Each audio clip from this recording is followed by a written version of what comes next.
Hello দর্শক, আসসালামু আলাইকুম। আশা করি সকলেই ভালো আছেন। তো দর্শক, দেখতে পাচ্ছেন আমাদের হাতে যে একটি লাল শাক গাছ দেখতে পাচ্ছেন। তো বন্ধুরা, এই লাল শাকগুলো চাষ করে অনেক কৃষকেরাই ভালো ধরনের লাভবান হয়েছে। তো বন্ধুরা, আপনারা চাইলে এই লাল শাকগুলো চাষ করে ভালো ধরনের লাভবান হতে পারবেন।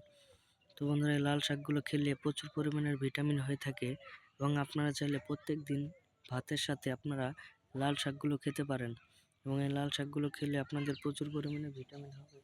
তো বন্ধুরা, অবশ্যই এই লাল শাকগুলো আপনারা বেশি বেশি করে চাষ করে থাকবেন এবং আপনারা যদি বাজার থেকে এই লাল শাকের বীজগুলো আপনারা কিনে এনে তারপরে যদি আপনারা এগুলো বাড়ির পাশে ছিটিয়ে রোপণ করতে পারেন, তাহলে বন্ধুরা প্রচুর পরিমাণে লাল শাকগুলো বড় বড় হয়ে যাওয়ার পরে সেগুলো আপনারা বাজারে বিক্রি করে ভালো টাকা ইনকাম করতে পারবেন। তো বন্ধুরা, অবশ্যই আপনারা এই লাল শাকগুলো চাষ করে থাকবেন এবং প্রচুর পরিমাণ দামে এই লাল শাকগুলো বিক্রি করতে পারবেন। তো বন্ধুরা, এই লাল শাকগুলো খেলে আপনাদেরও প্রচুর পরিমাণের ভিটামিন হবে। তো বন্ধুরা, এইভাবে লাল শাকগুলো আপনাদের নিজেদের বাড়িতে চাষ করবেন, তাহলে বন্ধুরা ভালো ধরনের লাভবান হতে পারবেন এবং এই লাল শাকগুলো চাষ করে আমরাও ভালো ধরনের লাভবান হয়েছি। তো বন্ধুরা, আপনারা অবশ্যই এই লাল শাকগুলো বেশি বেশি করে চাষ করে থাকবেন। ধন্যবাদ সকলকে, সকলে ভালো থাকবেন। আসসালামু আলাইকুম।